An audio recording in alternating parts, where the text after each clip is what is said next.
Okay, everybody, we're going to spend most of our time in Judges chapter 12 tonight. But in order to appreciate this chapter, I think it's kind of important for us to look at a couple of others as kind of background.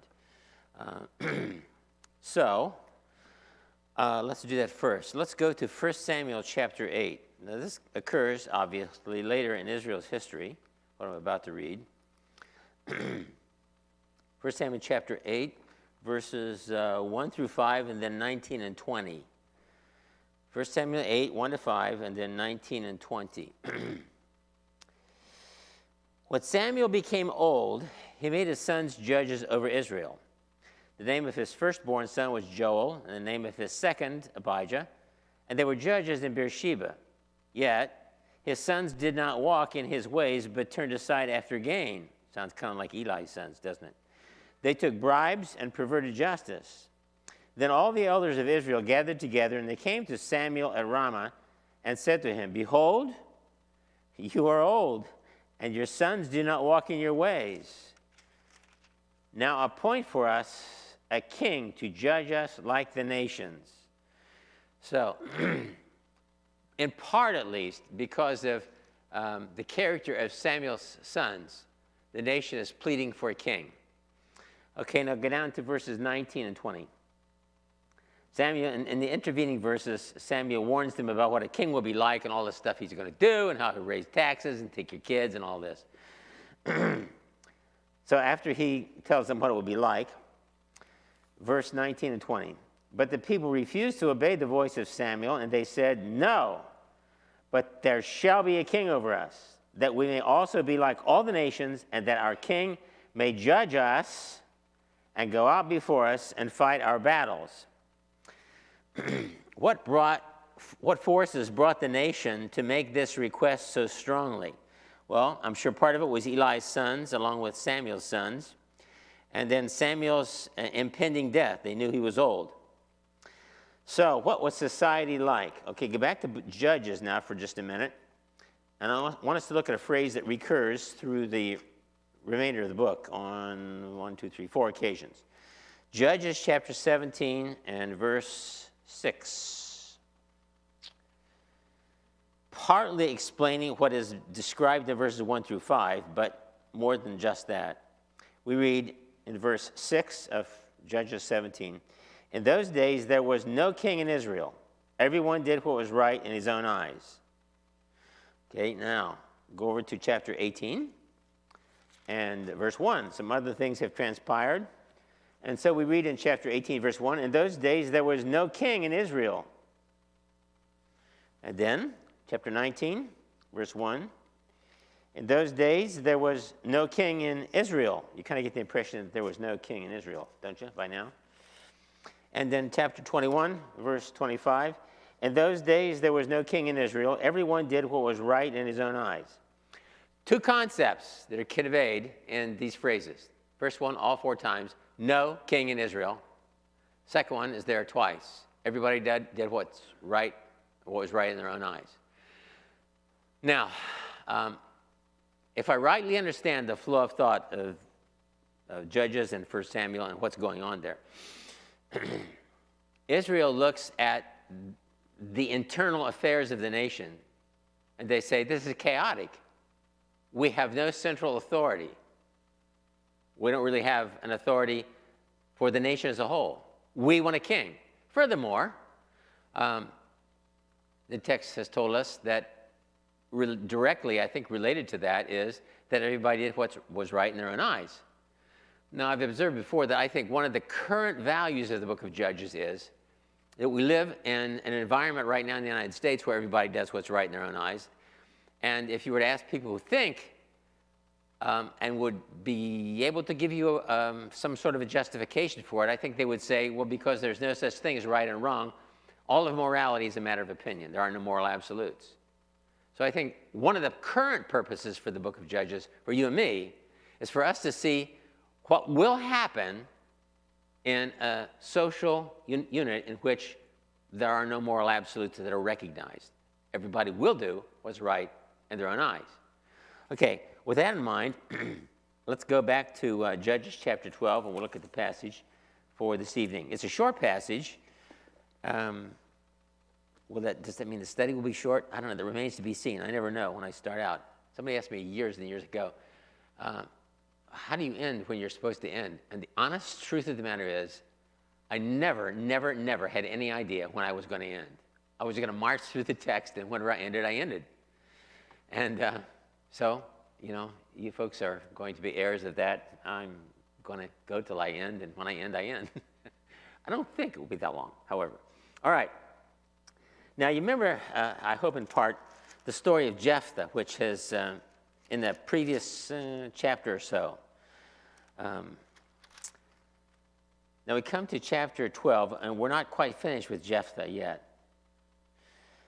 The men of Ephraim were called to arms, and they crossed to Zaphon,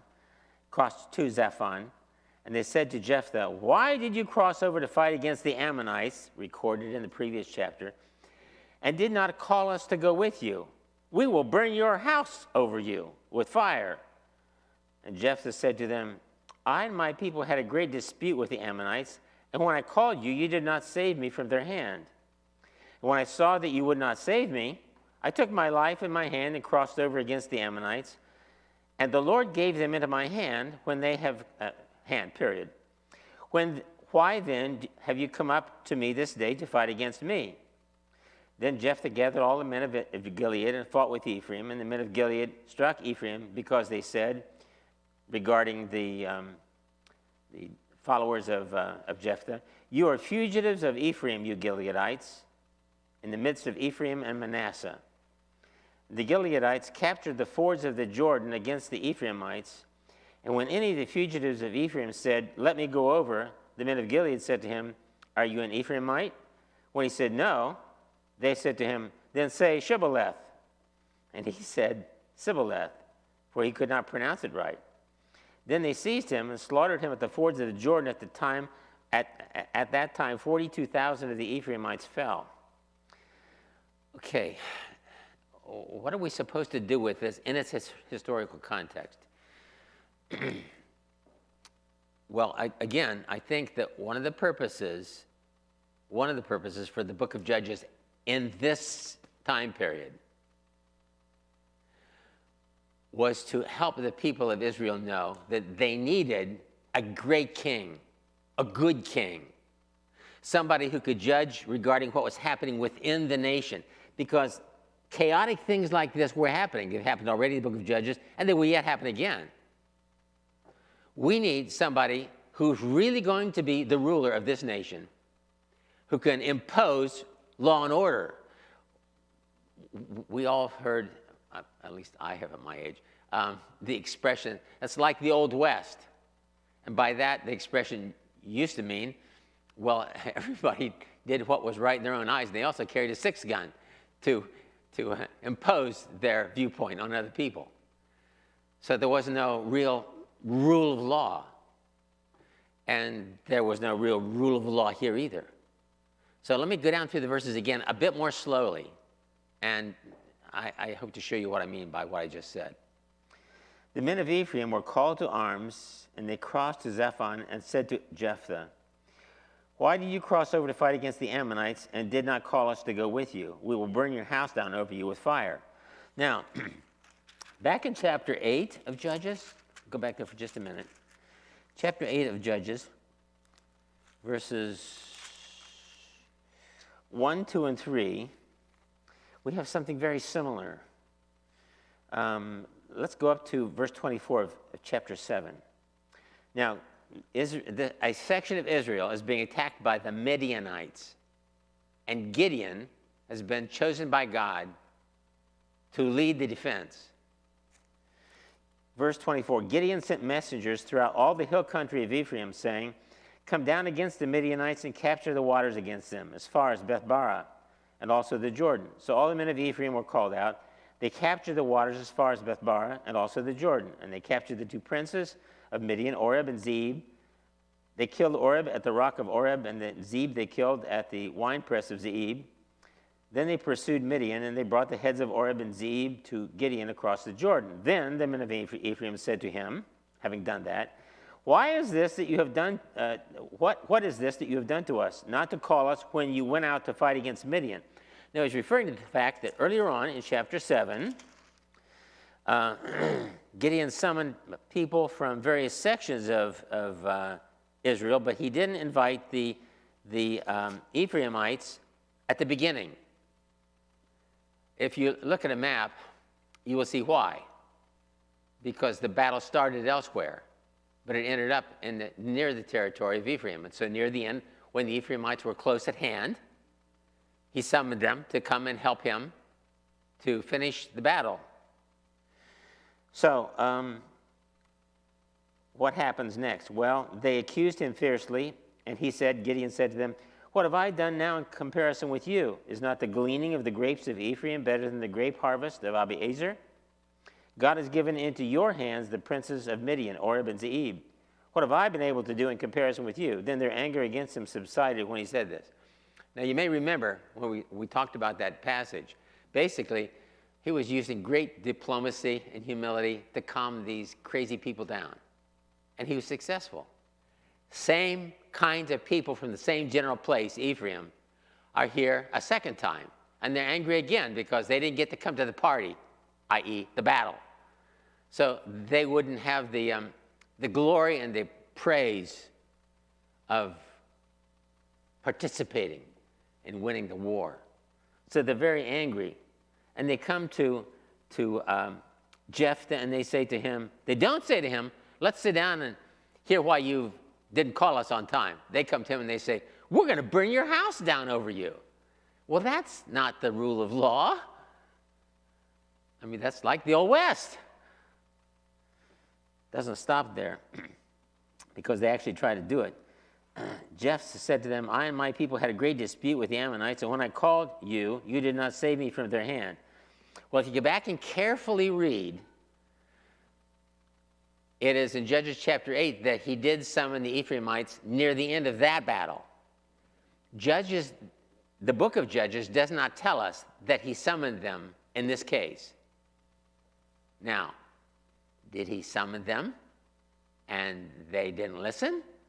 Or is he lying, trying to preserve peace? We don't know, and the text doesn't tell us. Perhaps intentionally. What do you mean, perhaps? I'm sorry, Lord. Obviously, it's intentionally that the text doesn't tell us, because I think we're not supposed to know. Okay. He gives his response. I and my people had a great dispute with the Ammonites, and when I called you, you did not save me from their hand. Again, whether he called or not, we don't know. When I saw that you would not save me, I took my life in my hand, crossed over against the Ammonites, and the Lord gave them into my hand. Why then have you come up against me this day to fight against me? But he knows that they're there and they're not leaving. So he gets his guys together, gathered all the men of Gilead and fought with Ephraim. There should have been a power there that could step in and say, whoa, everybody needs to take a deep breath here. But nobody's there to do that because there is no upper authority, no king. And they falsely accused the Gileadites. You are fugitives of Ephraim, you Gileadites. Now, that's not true. If you look at a map, Gilead is on the eastern side of the Jordan River. Ephraim is not there.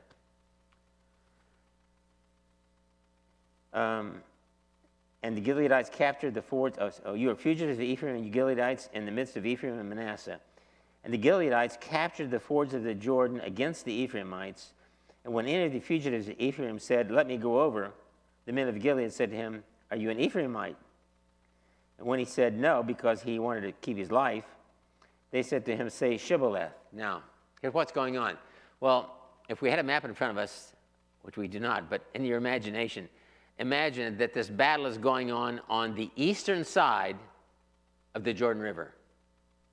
They've lost the battle, these Ephraimites. They're going home trying to get home on the western side of the Jordan River. To get there, they have to cross the Jordan at one of the fords of the Jordan. Now, take my word for it. Earlier on in Judges, we've seen that people cross the Jordan at the fords because it would be extremely difficult to cross where there were not places where the water was shallow, the fords of the river. So the Gileadites knew that when the Ephraimites go home, they're going to cross the river at these fords. So they were there. They wanted to cross. Are you from Ephraim? Well, the Ephraimite knows if I say yes, I'm going to lose my head. So they lied. No, we're Gileadites. Oh, well, let me hear you say Shibboleth. And for whatever reason, they pronounced it Sibboleth. Now, if you look at a Hebrew dictionary, the difference between a sh sound and a s sound is whether the dot is on the right-hand side of the letter or the left-hand side of the letter. But when you pronounce them, when you pronounce the letters, you do pronounce one with a sh and the other with a s. It's kind of like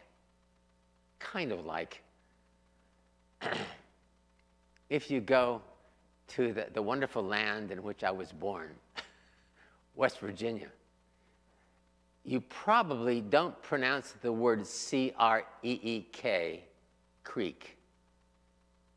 You probably pronounce that word what? Crick, that's right. Some places in the South, vowels tend to be pronounced longer than they get pronounced up here. So how you say what you say often is a way to tell kind of where you're from. It's like the Virginians, they don't say house. They see something that sounds a bit more like house. So if you know them, if you know I don't know if the dialect is the right word, the method of pronunciation, you can often tell where people are from. And that was the case here. The tragedy is, look at the last phrase of verse 6. Then they seized him and slaughtered him at the fords of the Jordan. At that time, 42,000 of the Ephraimites fell. Again, there's no rule of law here to tell people how to behave. There's no king in Israel, and everyone does what's right in his own eyes. And in those days, people can be pretty nasty when it comes to imposing punishment. Go back for just a sec to chapter 8, verses 13 to 17. Gideon has asked for help from some of his fellow Israelites going to battle, and they've refused it. Gideon, the son of Joash, returned from the battle by the ascent of Heres, and he captured a young man of Succoth and questioned him. And he wrote down for him the officials and elders of Succoth, 77 men. And he came to the men of Succoth and said, Behold, Zebah and Zalmunna, about whom you taunted me, saying, Are the hands of Zebah and Zalmunna already in your hand, that we should give bread to your men who are exhausted? And he took the elders of the city, and he took thorns of the wilderness and briars, and with them taught the men of Succoth a lesson. And he broke down the tower of Penuel and killed the men of the city. So it was often the case that when vengeance was taken, it was pretty nasty. And so we come to our chapter. And when vengeance is taken here, it's pretty nasty stuff. And then verse 7, Jephthah judged Israel 6 years. Then Jephthah the Gileadite died and was buried in his city in Gilead. Then 3 very short references about judges. After him, Ibzan of Bethlehem judged Israel. He had 30 sons and 30 daughters he gave in marriage outside his clan, and 30 daughters he brought in from outside for his sons, and he judged Israel 7 years. Then Ibzan died and was buried at Bethlehem. You can get your attention, strike you as a bit weird there. I'll come back to it in a moment. After him, Elon the Zebulunite judged Israel, and he judged Israel 10 years. Then Elon the Zebulunite died and was buried at Aijalon in the land of Zebulun. After him, Abdon, the son of Hillel, the Pirathonite, judged Israel. He had 40 sons and 30 grandsons who rode on 70 donkeys, and he judged Israel 8 years. Then Abdon, the son of Hillel, the Pirathonite, died and was buried at Pirathon in the land of Ephraim, in the hill country of the Amalekites. Why on earth did the Spirit of God put that stuff in the Bible? Well, as Justin has said more than one occasion, we're not in a position to say, well, that shouldn't have been there, let's cut it out. Our responsibility is to do our best to figure out why the Holy Spirit placed these difficult passages in His Word and help us to understand what we're supposed to do with them. Okay, Bob, why do you think that's here? Well, I'm not sure. But let me tell you why I think it's there. In order to appreciate this, however, we have to go back to Judges chapter 8, verses 22 and 23.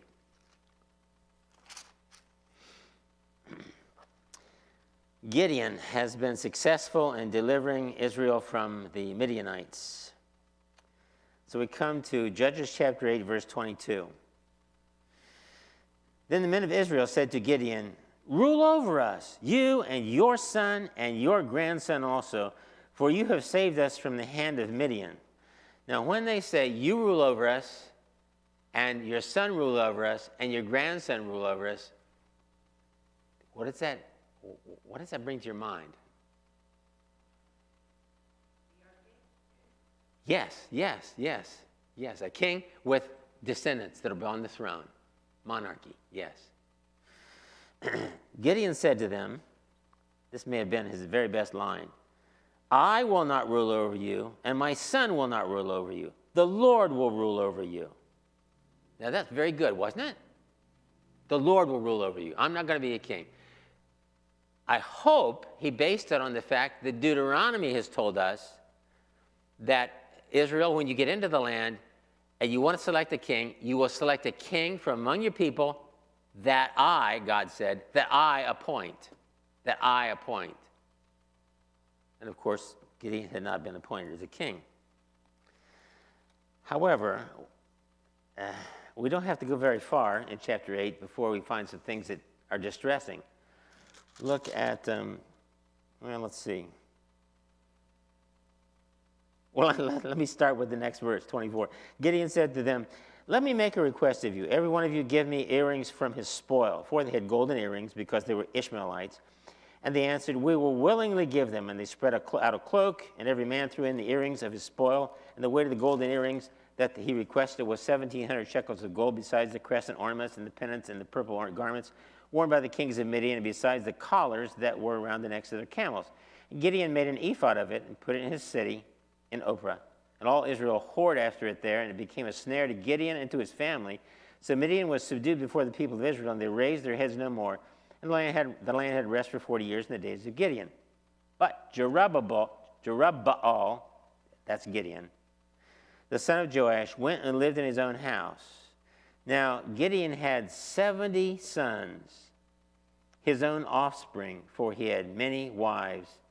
And his concubine, who was in Shechem, also bore him a son, and he called his name Abimelech. Now, what had God said to Israel also in Deuteronomy about what a king should not do? Well, one of the things the Lord said that a king should not do is to amass wives. Don't do that for two reasons. One, it's wrong, and secondly, because that's often done in order to seal a covenant with another nation, another people group. Don't do that.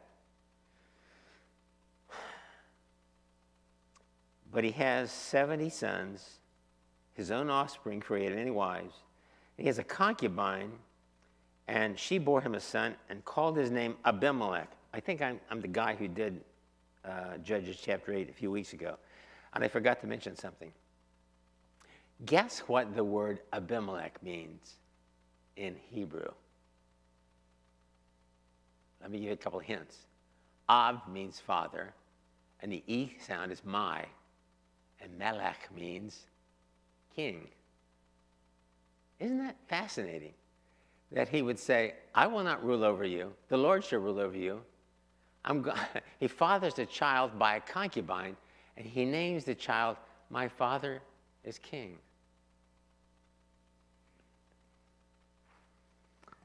Okay, now my point is that he begins what I think is followed in the verses that I just read from chapter 12. Here are people that are not kings, but they sure are acting like they think they are kings. So let me reread these verses at the end of chapter 12. After him, after Jephthah, Ibzan of Bethlehem judged Israel. He had 30 sons and 30 daughters he gave in marriage outside his clan. Probably those marriages of the daughters were to seal covenants, agreements. What on earth does he think he's doing? 30 daughters he brought in from the outside for his sons. He judged Israel 7 years. Then Ibzan died, and he was buried.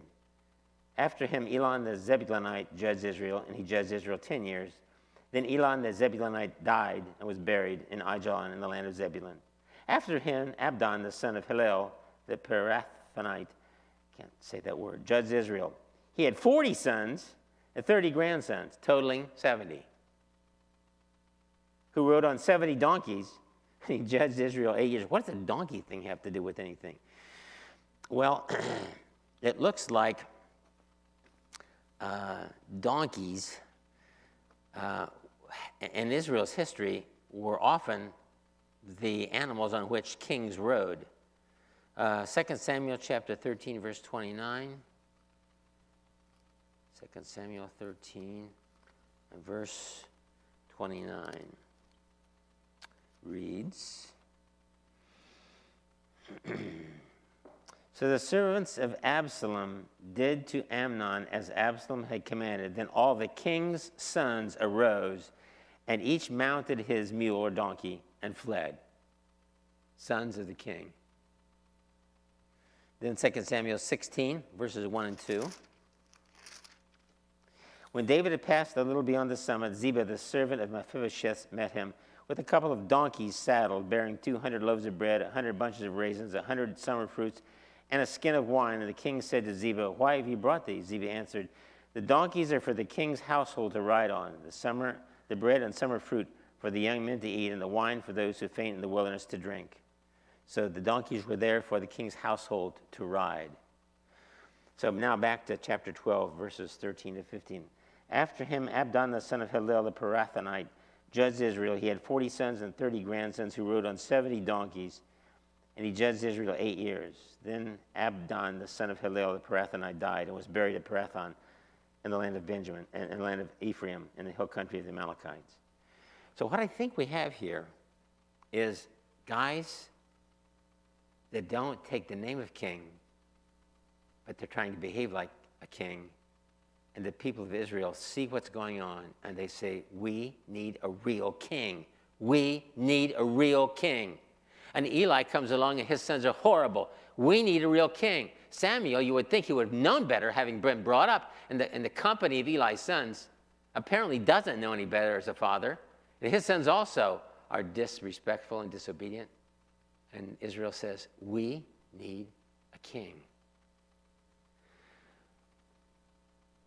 Now, we know the Old Testament history, so we know that God gave them Saul, and then God gave them David, then God gave them Solomon, and then the monarchy was divided. But all of this time, people who are think to themselves, we need a real king who's really good. But every king that they have is not really good. Saul was a disaster from not long after he became king. David was kind of a disaster before he became king, and then really disaster a while after he became king. And Solomon, he started out so well, and then he also became a disaster because the multitudes of his wives turned his heart away from the Lord, the Bible says. Israel needed a good king, a great king. And up until the end of the Old Testament, they never got that king. But one day, an angel visited Mary and said, you're going to give birth to a son who will be a descendant of his father David. He's going to be the great good king. Of course, he offered himself to the nation of Israel as their king, and they rejected him. We have no king but Caesar, and they killed him. But one day, the Bible tells us, he's coming back, the great good king, and he's going to reign forever and ever and ever. The great good king that Israel and everybody else so desperately needs, King Jesus. What a great day that's going to be. Okay, Justin, do you have a song for us?